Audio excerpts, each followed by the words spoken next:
Hello, wonderful people. Hello. So we meet once again. We are going to be talking about triangles today. We've been talking a lot about other things, and we are going to make those ideas come together today. So let's see. Isosceles triangle. What is it? An isosceles triangle is a triangle with at least two equal sides. Okay, at least two equal sides. So I think you remember from uh, middle school, maybe, how a triangle looks like, right? So we have these vertices, and we name them. And so we say, okay, so at least two equal sides means that AB is equal in length to AC, right? Those two could be equal. That's what that's saying. It could be any two sides, not just those two, okay?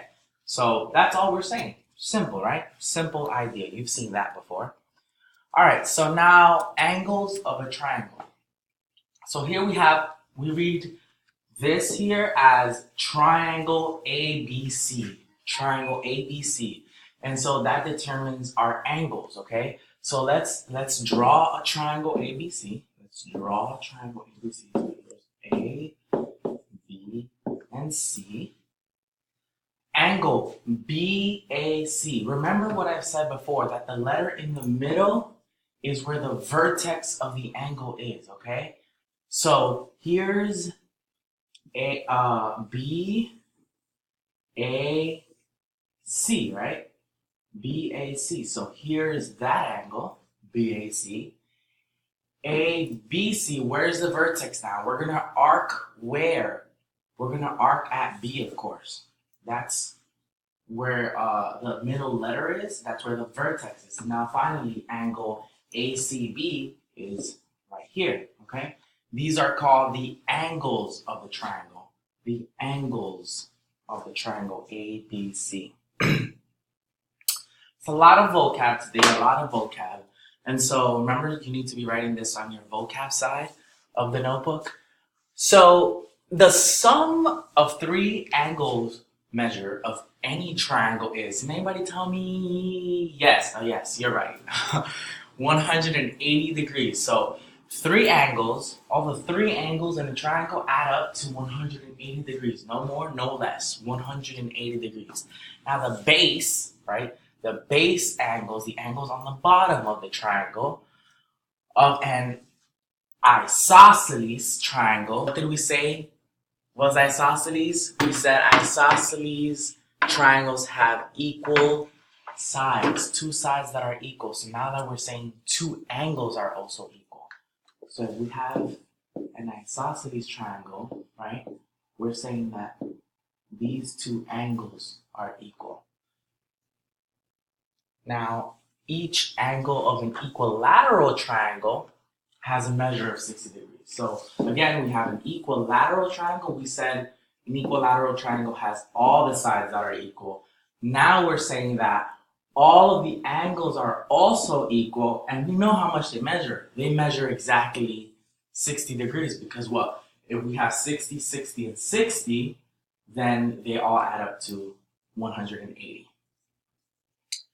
And lastly, the interior of the triangle. Last definition before we get here, jump into some exercises.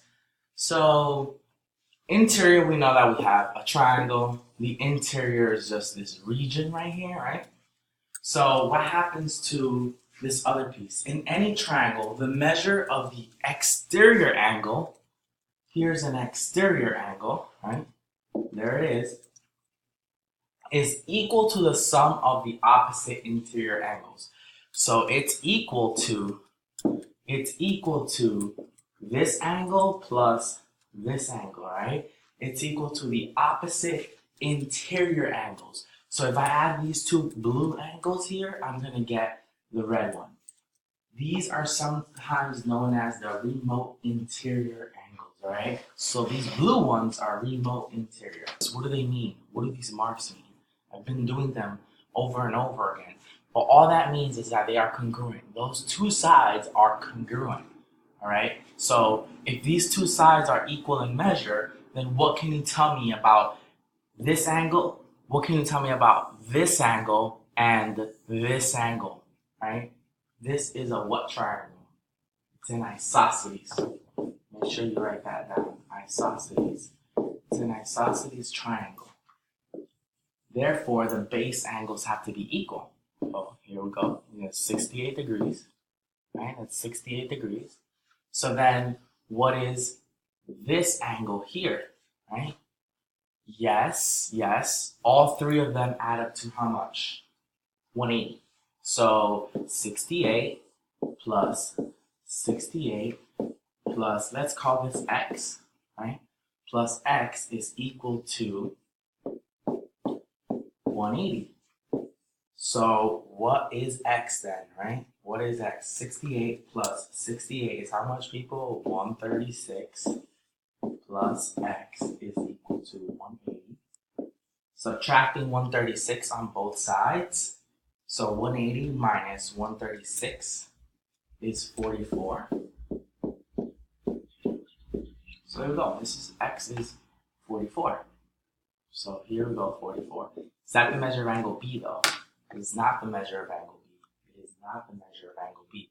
Angle B, notice this entire angle here, right, adds up to how much? 180.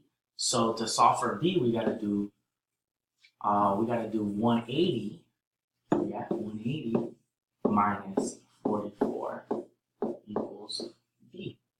So 180 minus the 44 is, hey, 136.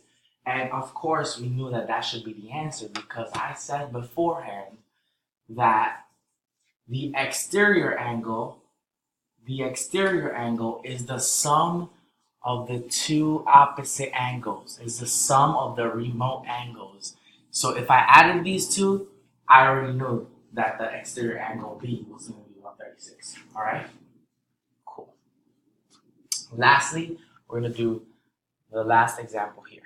Now, don't be intimidated by this. Do not be intimidated by this because we see some shapes here that can help us, okay? We see this triangle. We see this triangle right here, right? I hope you see this triangle. There's one, and then there's another one also hidden. There's this one right here. Here's the other one. Right? Those are the two triangles. So now let's work with that. Let's work with these two triangles and figure out. We know that the angles of a triangle add up to 180 degrees. So if this here is 115 degrees, right? If that's 115, what is this angle here? Combine the 115 and the red angle have to add up to 180 degrees. So then that means that this is 65. Of course, that's 65.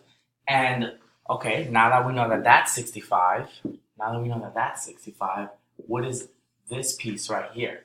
So if you don't know how I got to 65, you should also be writing down the steps for that, okay? Because the way I got 65 was that I did 180 minus 115, all right? So now that I know that the 34 and the 65, I'm missing one. What am I missing? What do they have to add up to? All those three angles have to add up to what? There's a triangle there. Do you see the triangle? There's a triangle right there. 65, right? And so 34 and 65 is 99.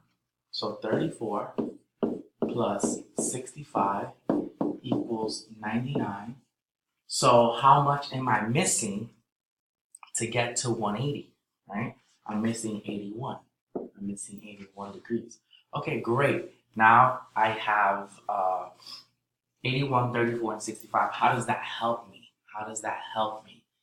I have the 81. That means that 81 and this angle right here, these angle make 180 degrees. So 81 plus what is 180? 99, right? Here's the 99. All right, now I have two angles in this triangle, right? I have my two angles. I have the 99 and the 30.